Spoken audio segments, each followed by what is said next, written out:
Welcome to our channel. శ్రీవల్లికి నర్మదా సాగర్ల మీద అనుమానం రానుందా? దానిని నర్మదా ఎలా ఎదుర్కొనుంది అనేది ఈ వీడియోలో చూద్దాం. వీడియోని చివరి వరకు స్కిప్ చేయకుండా చూసేయండి. ఇక వీడియోలోకి వెళితే గనక నర్మదా ఇంకా సాగర్ ఇద్దరు కూడా నైట్ టైం రూమ్లో కూర్చొని పోటీ పరీక్షల కోసం నర్మదా సాగర్ని ప్రిపేర్ చేపిస్తూ ఉంటుంది. ఈ క్రమంలో నువ్వు ఎంత స్ట్రాంగ్గా చదివితే అంత బాగుంటుంది, అలాగే ఎగ్జామ్లో కూడా అంత బాగా క్వాలిఫై అవ్వగలవని నర్మదా సాగర్ని మోటివేట్ చేస్తూ ఉంటుంది. ఇక ఈలోపే ఇంకా సాగర్ ఏమో చాలా గట్టిగా చదువుతూ ఉంటాడు. అలాగే నర్మదా ఏమో చెప్తూ ఉంటుంది. ఏమని అంటే, ఇంకా సాగర్, మనకి ఏదైనా సరే పోటీ పరీక్షల్లో ఎక్కువగా కవర్ అయ్యేది హిస్టరీనే. సో హిస్టరీ మనం బాగా కవరప్ చేస్తే ఖచ్చితంగా మనం గెయిన్ అవ్వచ్చు అని చెప్పేసి అంటూ ఉంటుంది. సరే నర్మదా, నువ్వు చెప్పినట్టే చదువుతాను అని చెప్పేసి సాగర్ ఏమో ఇంకా గట్టిగా చదువుతూ ఉంటాడు. గట్టిగా చదువుతూ ఉండేసరికి నర్మదా ఏమో భయపడి, సాగర్ ప్లీజ్ ఆగు ఒక్క నిమిషం అని చెప్పేసి అంటుంది. ఏమైంది, నేను చదువుతున్నాను కదా అని చెప్పి సాగర్ అంటాడు. అది నువ్వు చదువుతున్నావు బాగానే ఉంది, కానీ నువ్వు అంత గట్టిగా చదివేవనుకో ఇంట్లో వాళ్ళందరూ లెగుస్తారు. ఆ తర్వాత నువ్వు పోటీ పరీక్షలకి ఎగ్జామ్స్ రాస్తున్నావు అనే విషయం అందరికీ తెలుస్తుంది అని చెప్పి అనగానే, అవునా, మరి అయితే ఇప్పుడు ఎలా, ఏం చేయను, నాకు చిన్నప్పటి నుంచి ఇలా చదవడం వచ్చు నర్మదా అని చెప్పి సాగర్ అంటాడు. అబ్బా అది కాదు, నువ్వు చాలా స్లోగా చదవాలి, అప్పుడే ఖచ్చితంగా నువ్వు ఈ విషయంలో ఇంట్లో వాళ్ళకి తెలియకుండా మనం క్వాలిఫై అవ్వగలం. అప్పుడు జాబ్ వచ్చిన తర్వాత ఎలాగో ఈ విషయం తెలుస్తుంది కాబట్టి అప్పుడు వాళ్ళు చాలా హ్యాపీగా ఫీల్ అవుతారు అని చెప్పి నర్మదా చెప్తూ ఉంటుంది. అది ఓకే, కానీ నేను ఎలా స్లోగా చదవలేను కదా, నాకు చిన్నప్పటి నుంచి ఇలాగే అలవాటు అనగానే, లేదు నువ్వు స్లోగా చదవాలి, చదువుతావు, నాకు తెలుసు, నువ్వు కానివ్వు అని చెప్పేసి అనగానే, సరే అయితే స్లోగా చదువుతానికి ట్రై చేస్తానని చెప్పి సాగర్ మళ్ళీ చదువుతాడు. ఫస్ట్లో స్లోగా చదివి మళ్ళీ రిపీటెడ్గా ఇంకా పెద్దగా చదివేస్తూ ఉంటాడు. చదివేస్తూ ఉండేసరికి ఇంకా అప్పుడు మళ్ళీ నర్మదా ఏమో భయపడిపోయి, అబ్బా ఏంటి అసలు నువ్వు ఎందుకు ఇలా చదువుతున్నావు గట్టిగా, అరే మావయ్య గారు వచ్చేస్తారు, అప్పుడు అందరికీ విషయం తెలిసిపోతుందని చెప్తున్నా కూడా నువ్వు ఇంకా మళ్ళీ చదువుతున్నావేంటి అని చెప్పేసి అనగానే, ఇక మరి నేనేం చేయను అంటే, నువ్వు ఇక్కడుంటే రూమ్లో ఉంటే ఖచ్చితంగా నీ వాయిస్ అందరికి వినిపిస్తుంది, అందరూ రాత్రిపూట్ల ఏదో మంత్రాలు చదువుతున్న జ్యోతిష్కుడు అనుకుంటారు. సరే నేను ఒక ఐడియా చెప్తాను పద అని చెప్పేసి ఇంకా చాపదిండు తీసుకొని అలాగే సాగర్ని కూడా పుస్తకం తీసుకొని నర్మదా అయితే బయటకు వచ్చేస్తుంది.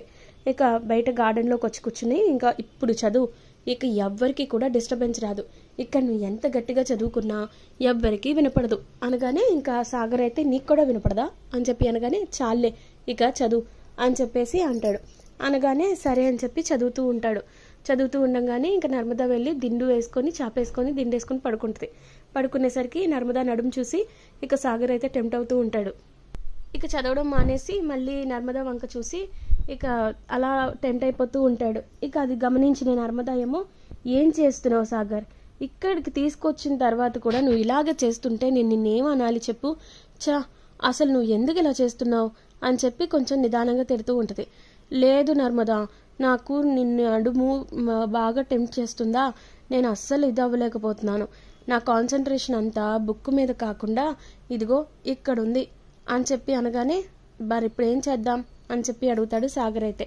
ఇక అప్పుడు సరే అయితే ఓ పని చేద్దాం అని చెప్పి నర్మదా ఏమో నవ్వుకొని దగ్గరికి వచ్చి నుదుటి మీద ముద్దు పెట్టి, ఇప్పటికీ ఇది సరిపెట్టుకో, చూడు నువ్వు చదువుకొని మంచి జాబ్ తెచ్చుకుంటే మన జీవితమే మారిపోతుంది సాగర్, అర్థం చేసుకో, మనం ఇప్పుడు కానీ నెగ్లెక్ట్ చేశాము జీవితంలో మళ్ళీ ఇంకెప్పుడు కూడా ఛాన్స్ మిస్ చేసుకున్న వాళ్ళం అవుతాం, అందుకే నేను ఎన్నిసార్లు చెప్తున్నాను సరేనా అని చెప్పి అనగానే, సరే అలాగే చేస్తాను, కాకపోతే నువ్వు ఇక్కడుంటే మాత్రం నాకు అస్సలు కాన్సన్ట్రేషనే కుదరట్లేదు నర్మదా, అందుకే నువ్వు కాస్త దూరంగా వెళ్ళి కూర్చో, అప్పుడు నేను ఫుల్గా చదివేస్తాను, ఓకేనా అని చెప్పి అనగానే, అలా ఏం కాదు, నువ్వు ఇక్కడ ఉంటేనే కదా డైవర్ట్ అవుతున్నావు, సరే అయితే నేను ఒకటి చెప్తాను చెయ్యి అని చెప్పేసి ఇంకా నర్మదా కూర్చుంటుంది. పక్కన కూర్చుని వెనక్కి తిరిగి ఉంటుంది. వీపు కానుకో అని చెప్పేసి సాగర్తో చెప్పుద్ది.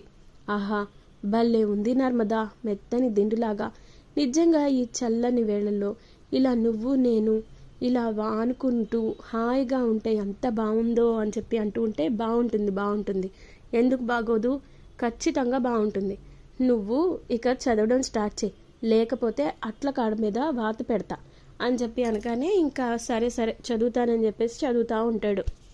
ఇక మరోపక్క శ్రీవల్లికేమో మెలకు వస్తుంది. లేచి వాటర్ తాగుతూ కిటికీలో నుంచి చూసేసరికి ఎదురుగుండా ఇంకా నర్మదా సాగర్ ఇద్దరు కూడా అలా గార్డెన్లో కూర్చొని చదువుకుంటారు కదా, ఆ సీన్ కనిపించింది.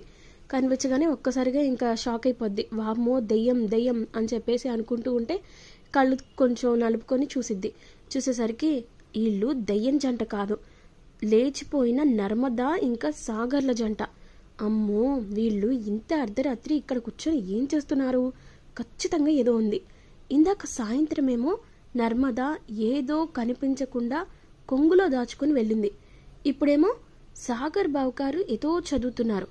ఖచ్చితంగా సాగర్ ఏదో చదవడానికి, నర్మదా ఏదో కనిపించకుండా తీసుకెళ్లడానికి కన్ఫామ్గా ఏదో సంబంధం ఉంది. అయినా రైస్ మిల్లులో పనిచేసుకునే సాగర్కి పుస్తకాలతో పని ఉంది. ఏదో జరుగుతుంది, ఏదో గూడుపుటాన్ని గట్టిగానే ప్లాన్ చేశారు. అదేంటో వెంటనే కనిపెట్టి తీరేయాలి అని చెప్పి శ్రీవల్లి తనలో తానే అనుకుంటా ఉంటది. మరోపక్క నర్మదా ఇంకా సాగర్ ఏమో చదువుకుంటా ఉంటాడు. ఇక శ్రీవల్లి ఏమో అలా డౌట్ పడుతూ ఉంటుంది. మార్నింగ్ అయ్యింది. మార్నింగ్ అయ్యాక ఇంకా గుడికి ఏమో ప్రేమ ధీరజ్లు వస్తారు. ధీరజ్ అలాగే ప్రేమ వచ్చి ఇంకా ఏంటి పొద్దున్నే గుడికి తీసుకొచ్చావని ధీరజ్ అడుగుతాడు ప్రేమని. లేదు, మనసు ఏం బాలేదు, అందుకే కొంచెం గుడికి వస్తే ఏదైనా మార్గం దొరుకుతుందేమోనని నిన్ను తీసుకొచ్చాను అనగానే, అబ్బో ఇంత భక్తిభావం నీలో ఎప్పుడు పెరిగింది? అయినా నాకు ఫుడ్ డెలివరీస్కి టైం అయిపోతుంది అని చెప్పి అనగానే, బాబు నువ్వేమి ఇక్కడ పూజారివి కాదు, పొద్దున్నుంచి రాత్రి వరకు ఇక్కడే ఉండడానికి. జస్ట్ గుడికి వచ్చి దండం పెట్టుకుని పూజ చేపించుకుని వెళ్ళిపోదాం. ఒక్క 10 minutesలో నువ్వు వెళ్ళిపోదు కానీ నీ ఫుడ్ డెలివరీస్కి ఏం పెద్ద నష్టం రాదులే పదా అని చెప్పి తీసుకెళ్ళిన తర్వాత ఇంకా దండం పెట్టుకుంటూ ఉంటారు. అయినా ఏంటి నువ్వు సడన్గా భక్తిభావంతో ఇంత పొంగుకొస్తున్నావు? పైగా మనసు ఇంకా ఏదో మార్గం అదేది అంటున్నావు అనగానే, లేదు కొన్నిసార్లు మనసు ఏదో నెగిటివ్గా అనిపిస్తూ ఉంటుంది కదా, అలాగే అనిపిస్తుంది నాకు కూడా. ఎందుకో తెలీదు, కొంచెం గుడికి వస్తే ప్రశాంతంగా అనిపిస్తుంది కదా, పాజిటివ్గా అనిపించి మన గురించి ఏదైనా సొల్యూషన్ దొరుకుతుందేమోనని ఆలోచిస్తున్నాను అని చెప్పేసి అంటూ ఉంటుంది ప్రేమ. ఇక ఆ తర్వాత ధీరజ్ ఏమో కామెడీ చేస్తాడు. చేసిన కామెడీ చాలే కానీ పద అని చెప్పి లోపలికి తీసుకెళ్ళిద్ది. ఇక ప్రేమ ఏమో బొట్టు పెట్టుకుని ధీరజ్కి కూడా బొట్టు పెట్టేసరికి ధీరజ్ కొంచెం హ్యాపీగా ఫీల్ అవుతూ ఉంటాడు. దేవుడు దండం పెట్టుకున్న తర్వాత ఇంకా ప్రవచనాలు చెప్తా ఉంటారు ఒక చోట. అక్కడ పూజారి గారేమో మనసు అనేది చాలా నిర్మలమైంది, అందుకే ఈ ప్రపంచంలో అత్యంత తేలికగా వినిపించేది కనిపించేది మనసే, కాబట్టి ఆ మనసులో వచ్చే సందేహాలకి వచ్చే ప్రశ్నలన్నిటికీ కూడా కొన్ని సమాధానాలు వెతుక్కోవాల్సి వస్తుంది అని చెప్తూ ఉండేసరికి ఇంకా అవన్నీ విని ప్రేమకేమో కొంచెం ఇంట్రెస్టింగ్గా అనిపించి ఇక్కడ కూర్చుందాం రా అని చెప్పేసి ధీరజ్ని అంటది. ఏంటి నువ్వు ఎందుకు ఇలా అంటున్నావు? పద మనం ముందు వెళ్ళాలి, నాకు ఫుడ్ డెలివరీస్కి టైం అవుతుంది అంటుంటే అంటే గుడికి వచ్చి వెంటనే వెళ్ళిపోతామా ఏంటి? పూజ చేయించుకున్నాం కదా, కసుపు కూర్చుందాం ప్లీజ్ రా అని చెప్పేసి తీసుకెళ్ళిద్ది. ఇక పంతులు గారేమో చెప్తా ఉంటారు ప్రవచనాలు. ఇక మనసు అనేది నిర్మలంగా ఉండాలి, అలాగే ఆ దేవుడు ప్రతి చోట ఉండలేక మన కోసం మన జీవితాన్ని నిలబెట్టడం కోసం మనతో పాటే ఒక తోడుని పంపిస్తాడు. ఆ తోడుని మనమే గుర్తించాలి. అందుకే ఆ తోడు ఎక్కడున్నా ఎలా ఉన్నా సంతోషంగా ఉండాలని మన బాగోగులు చూసుకుంటూ ఉంటారు అని చెప్పేసి అనగానే ప్రేమకి ధీరజ్ మీద ఇంట్రెస్ట్ కలుగుతూ ఉంటుంది. ఇక అలా ఆలోచిస్తూ ఉంటుంది.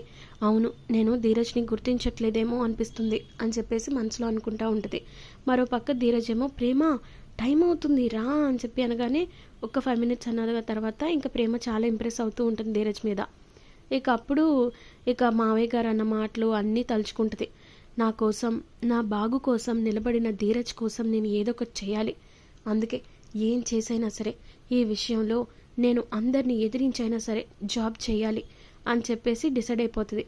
ఇక అలాగా జంట గురించి ఇక ధీరజ్ గురించి అట్లాగా ఆలోచిస్తూ ఉంటుంది. ఇంకా ప్రేమ అయితే మనసు అనేది చాలా నిర్మలంగా ఉంటుంది. మన కోసం పంపించిన ఆ దేవుడు పంపించిన ఆ మనిషిని మనం గుర్తించి ఆ మనిషి మన కోసం చేసే పనులని గ్రహిస్తే మన జీవితంలో ఎలాంటి నెగిటివిటీ ఉండదు, అంతా పాజిటివ్గా ఉంటుంది అని చెప్పి అంటూ ఉంటారు పంతులు గారు అయితే. ఇక అవన్నీ వినేసి చాలా స్ట్రాంగ్గా ఫిక్స్ అయిపోద్ది.